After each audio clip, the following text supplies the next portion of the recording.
Chapter 13. Now before the feast of Passover, Jesus, knowing that his hour had come, that he would depart from this world to the Father, and having loved his own in the world, loved them to the end. And as a dinner was taking place, when the devil had already put into the heart of Judas, son of Simon Iscariot, that he should betray him, because he knew that the Father had given him all things into his hands, and that he had come forth from God and was going away to God, he got up from the dinner, and took off his outer clothing, and taking a towel, tied it around himself. Then he poured water into the wash-basin, and began to wash the feet of the disciples, and to wipe them dry with the towel which he had tied around himself. Then he came to Simon Peter. He said to him, "Lord, are you going to wash my feet?"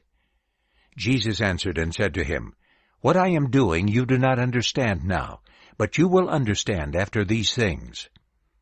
Peter said to him, "You will never wash my feet forever." Jesus replied to him, "Unless I wash you, you do not have a share with me." Simon Peter said to him, "Lord, not my feet only, but also my hands and my head." Jesus said to him, "The one who has bathed only needs to wash his feet, but is completely clean. And you are clean, but not all of you." For he knew the one who would betray him. Because of this he said, "Not all of you are clean." So when he had washed their feet and taken his outer clothing and reclined at table again, he said to them, "Do you understand what I have done for you? You call me teacher and Lord, and you speak correctly, for I am. If then I, your Lord and teacher, wash your feet, you also ought to wash one another's feet. For I have given you an example, that just as I have done for you, you also do. Truly, truly, I say to you, a slave is not greater than his master, nor a messenger greater than the one who sent him. If you understand these things, you are blessed if you do them. I am not speaking about all of you. I know whom I have chosen, but in order that the Scripture would be fulfilled, the one who eats my bread has lifted up his heel against me. From now on I am telling you before it happens, in order that when it happens you may believe that I am he. Truly, truly, I say to you, the one who receives anyone I send receives me, and the one who receives me receives the one who sent me."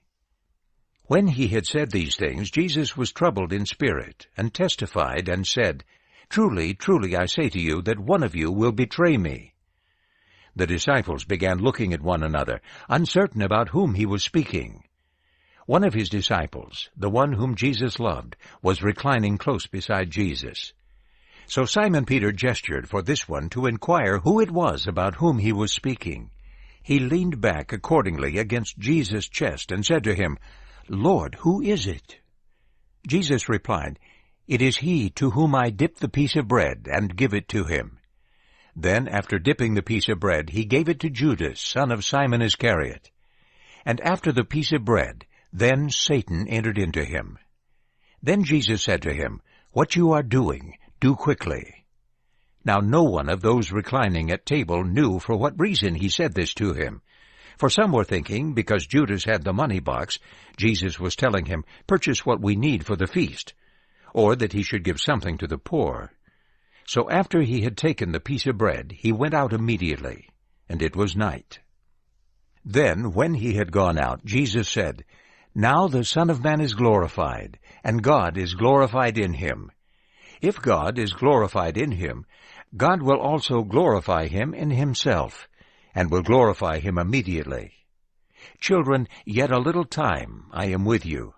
You will seek me, and just as I said to the Jews, where I am going you cannot come, now I say also to you. A new commandment I give to you, that you love one another, just as I have loved you, that you also love one another. By this everyone will know that you are my disciples, if you have love for one another." Simon Peter said to him, "Lord, where are you going?" Jesus replied, "Where I am going you cannot follow me now, but you will follow later." Peter said to him, "Lord, why am I not able to follow you now? I will lay down my life for you." Jesus replied, "Will you lay down your life for me? Truly, truly, I say to you, the rooster will not crow until you have denied me 3 times.